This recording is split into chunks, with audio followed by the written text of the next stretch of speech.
You know how sometimes you just want to get the core idea, right? Those little aha moments without wading through tons of detail. Yeah, absolutely. Quick insights. That's exactly what we're doing today. We're jumping into this piece of fiction one of you sent over. It's called The Hollow Creek Warning. Right. We've got this story, this text, and the plan is basically to unpack it. See how it works, what makes it tick. Look at the pieces, you know? Exactly. Figure out how it creates that feeling, that impact it has, and maybe uncover some interesting bits or, well, questions it leaves us with. Okay, so this text, it focuses on a woman, Emily Monroe. She goes back home after her mother dies. And right away, there's this weird warning about a house, Hollow Creek Road. Sounds intriguing, doesn't it? Like a proper mystery setup. It really does. And the story immediately starts building this atmosphere. Hollow Creek Road. Yeah. It's described as all overgrown, isolated. A place people avoid. Yeah, especially after dark. The story uses these details, the overgrown look, that feeling of being cut off. It taps into something primal, you know? Makes you feel uneasy before anything's even happened. It's like a whole place is whispering a warning. A common technique, really effective. And then Emily finds a note from her mother. Don't go near Hollow Creek. Burn everything if you must, but don't go looking. Wow. I mean, that's pretty direct, right? You'd think. But it just makes her more curious, doesn't it? It often does. She needs to know why. Why was her mom so insistent? There's history there, too, apparently. Something about leaving suddenly as a kid. A bad dream. Unresolved stuff. Exactly. That plus the note. It's a powerful combination. Sometimes the unknown pulls harder than a clear danger. So she goes anyway, finds the house. Against her better judgment, yeah. And the description. It's hidden, right, falling apart outside. But inside, it's like time just froze. Yeah. Dishes on the table, toys out. Whoa, that's eerie. That stillness. It really ramps up the wrongness factor, suggests everything's stopped, like instantly. And then there's the whole no phone signal thing. Oh, yeah, classic isolation move. Cuts her off completely. Increases the vulnerability. Yeah. And that smell she notices, damp, metallic. Ugh, what is that? Decay?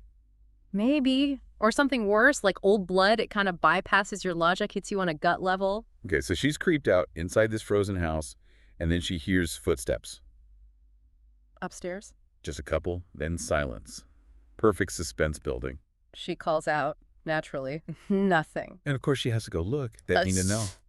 It drives so many characters in these stories straight into trouble. So she heads up, finds her old bedroom. Yeah, and the details there, pale yellow walls, a stuffed bear, her name carved on the windowsill, they feel familiar, grounding, which makes what she finds next even weirder. Definitely. There's a kid's drawing on the bed. Stick figures, sun, sky. Looks normal at first glance. But then there's this black, faceless shadow figure right next to the stick figure, her. Chilling. Yeah. And the kicker, she doesn't remember drawing it at all. That's it, right there. That disconnect, the familiar room, the forgotten, disturbing image. It's like something buried is surfacing. And then the whisper. Not out loud, though. Inside her head. And you came back late. Creepy.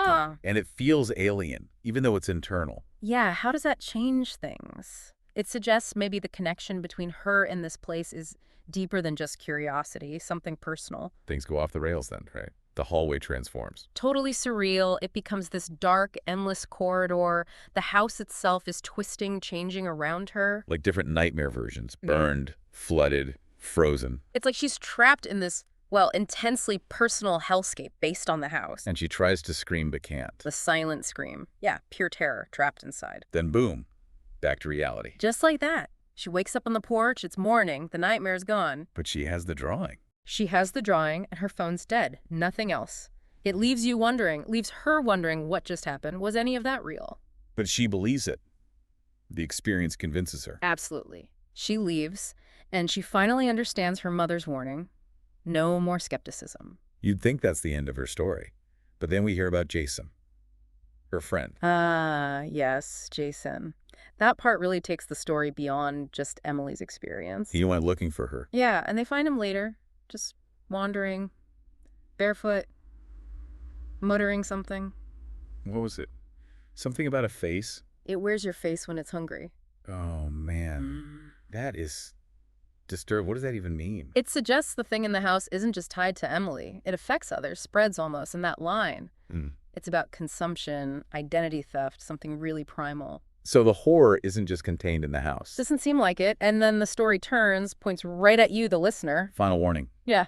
About Hollow Creek Road, don't stop, don't slow down. And never look in the window because it never forgets a face. Breaks that barrier, makes it feel immediate, personal. Classic horror trope, really effective. Leaves you with that lingering chill.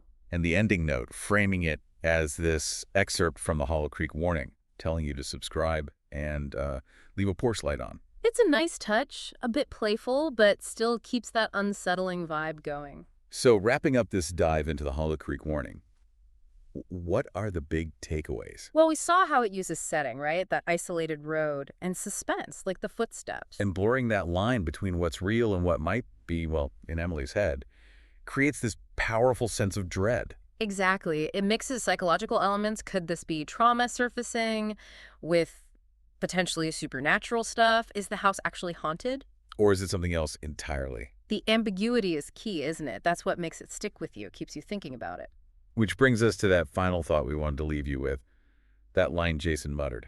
It wears your face when it's hungry. What kind of hunger is that, really? It's obviously not just about, eating. Right.